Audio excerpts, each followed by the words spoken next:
Hello everybody and welcome to another episode of Box Office Talk. This is the show where I break down what happened at the box office, see if my predictions for the top 5 are correct, and then make predictions for next week's top 5. So let's get right on into it. Last week I predicted that number 1 would be Suicide Squad, number 2 would be War Dogs, number 3 would be Kubo and the Two Strings, number 4 would be Sausage Party, and number 5 would be Ben-Hur. And this week I only got 2 out of 5 of my predictions right, and I'm actually really bummed out about them, more than I usually am when I get 2 out of 5 right. And I'm going to tell you why in just a minute. But first, let's talk about the number 1 movie, which is once again Suicide Squad. Even though it had a huge drop last weekend, it is still the number 1 film at the box office. This weekend it made $20 million, and that adds to a total of $262 million. It is struggling to get to $300 million so far, which is actually kind of depressing if you think about it. A movie that a lot of people were hyping up is now not even at $300 million yet, which is the usual standard of what comic book films get to. Like Civil War made over $300 million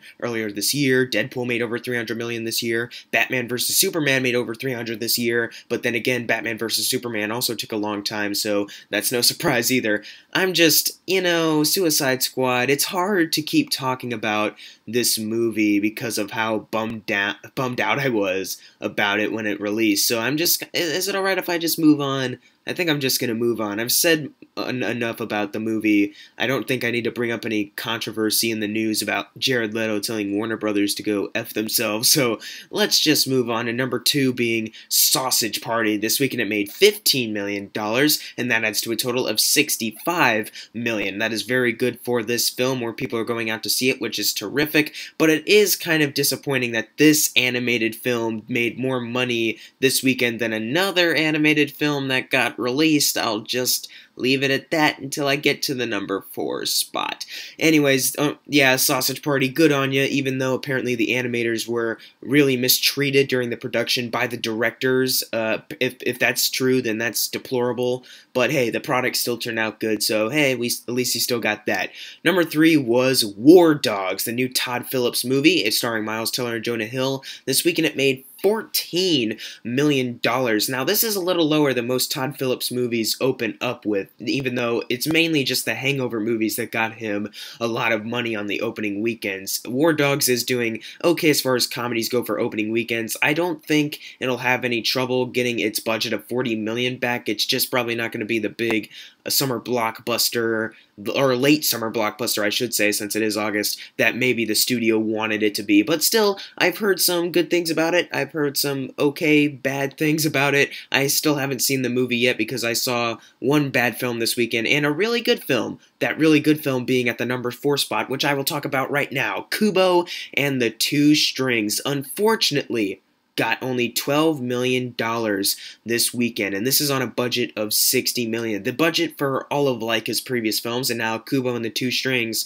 is the lowest opening weekend for the studio, and I just gotta say that is a bitter, criminal disappointment. See, people, why did you not go and see this film? I know your kids saw commercials of it on Cartoon Network, because I've seen commercials of it on Cartoon Network. There's no way that kids have not seen or heard about this film. There's no way that you thought, hey, I'll just take my kids to see Suicide Squad instead of Kubo and the Two Strings. Why didn't you take your kids to see Kubo and the Two Strings? You're doing them a huge, and I do mean huge, disservice by not taking them to see this movie. What is wrong with you?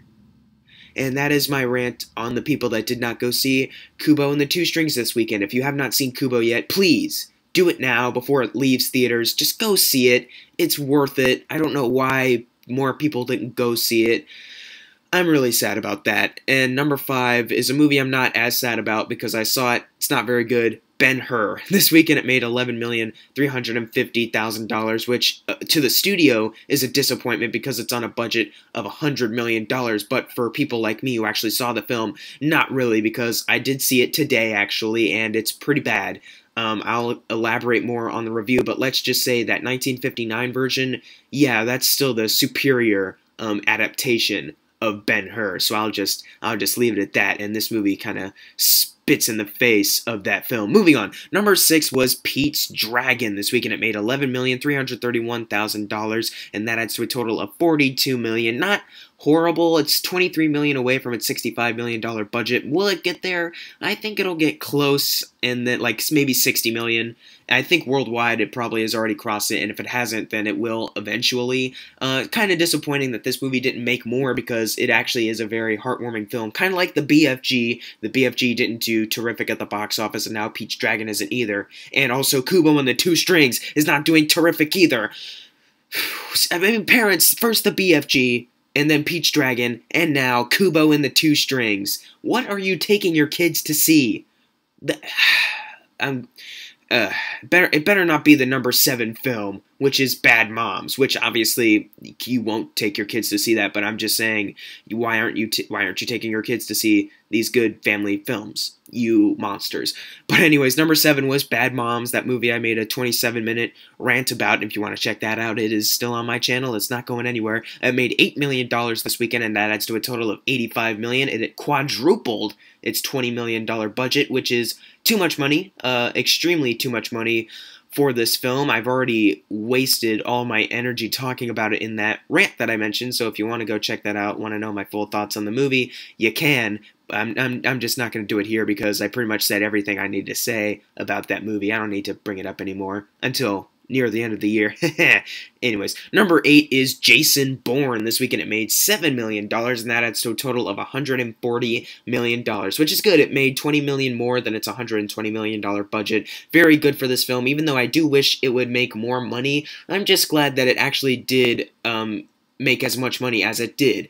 Unlike Kubo and the Two Strings, which parents... Okay, I'm gonna stop talking about Kubo now, and instead talk about the actual successful animated film that doesn't deserve all of its money or praise, The Secret Life of Pets. And I know I'm in the minority when I say it doesn't deserve its praise, because I gave it a mediocre grade, but apparently a lot of people really enjoyed this film. If you do, that's great. It's just I couldn't get into it. It made $5 million this weekend, and that adds to a total of $346 million. Even though I do think that Kubo and the Two Strings should make more money, it's still good for this film. I'm not going to say that this movie doesn't deserve anything. I guess it was a little too harsh just a second ago when I said it shouldn't have made it as much money as it did. It's still good that it made that much money. It's just, Kubo and the Two Strings is far more creative than The Secret Life of Pets, but that's apparently just me or something. And finally, number 10, Florence Foster Jenkins made $4 million this weekend, and that adds to a total of $14 million. It's $5 million away from its $19 million budget. I don't think it's gonna get there, and if it does, it's not gonna be anytime soon. And I know I said I was going to put a review out for it, and I will at some point.